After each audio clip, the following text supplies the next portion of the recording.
Well, months after losing the ability to comb her hair, a Macomb woman turned to a local physical therapist for help. She's sharing how that doctor set her on the right track to gain back the ability she lost. He's been really working a great deal. 78-year-old Annette Curtis has been doing a lot of exercising lately. It was so bad that I couldn't even raise my arm up. Not just for her health, but to gain back strength in her right shoulder. I do different things that would help me with the right shoulder. Doctors told her she had a supraspinatus strain in her shoulder that had torn. It's difficult for me to even comb my own hair. So Curtis went to Age Rehab and Medical Fitness in Macomb for physical therapy to get some help, and it's been paying off. I went to the doctor last week. He had me to raise my arms up, and he said, "Oh, you're doing real good." Curtis says everyday things she'd normally do weren't possible. Washing dishes and vacuuming the floor. We try to get people back to where they were before, or even make them better. But after receiving physical therapy with Dr. Victor Ladiawa, things changed within 2 months. Her range was very limited when she came. She was always in pain, We were able to improve that significantly. I says, "Oh, yeah, I am raising it up over my head." So, because I had forgotten what the range was. On a weekly basis, Curtis would come here to carry out an exercise plan focused on building back strength in her shoulder. I've came a long ways. I'm able to do a lot of that stuff on my own. Curtis says she was prepared to do the work to get her strength back. I feel great. I feel good. It makes me feel good that I achieved the fact that I thought maybe, I didn't know if I was going to have surgery or what. I feel like I'm younger than my daughter. Even on the days she felt like staying home. After getting here, I feel like I can jump, do cartwheel.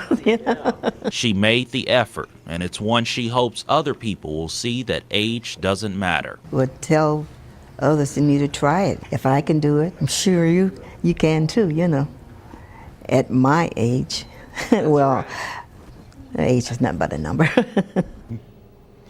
Yeah, Curtis says she's already set out her New Year's resolution, and that's to lose weight. She plans on continuing to see Dr. Ladiawa, as she says her goal is to drop 50 pounds by next summer. I know she's going to do it. That's awesome. A local nonprofit is working to build a safe haven for families who need a place to sleep. That project is about a month away from being complete until it opens its doors to families in need. Family shelter, you can see that still under construction. Working on a place for needy families to call home. We bought this house in 2015. It was a complete mess. But it will soon be all remodeled for families to have a peace of mind. For a while this summer, we were getting calls every week for families that were looking for shelter. Genesis Garden Executive Director John Curtis says this is the only family shelter in the area that will serve a great need. There are a lot of people that find themselves in a homeless situation. The family shelter will include rooms for up to 4 families. It will be handicap accessible with a kitchen, dining area, and bathrooms on both floors. We want to create that support network, and we want this shelter to be a place where the community really comes together. Macomb City officials say they look forward to the opening of the family shelter, especially to help people who have fallen on hard times. Having a place where people can go to as a family unit when they're in that moment of need, I think is a valuable resource. Curtis says his team will make sure everyone feels at home. I want this to be a real home for somebody, in a place where they really feel supported and safe. Curtis says hundreds of volunteers have taken time to work on the shelter and provide donations. Curtis plans to have an open house on December 6th and hopes to have families move in January.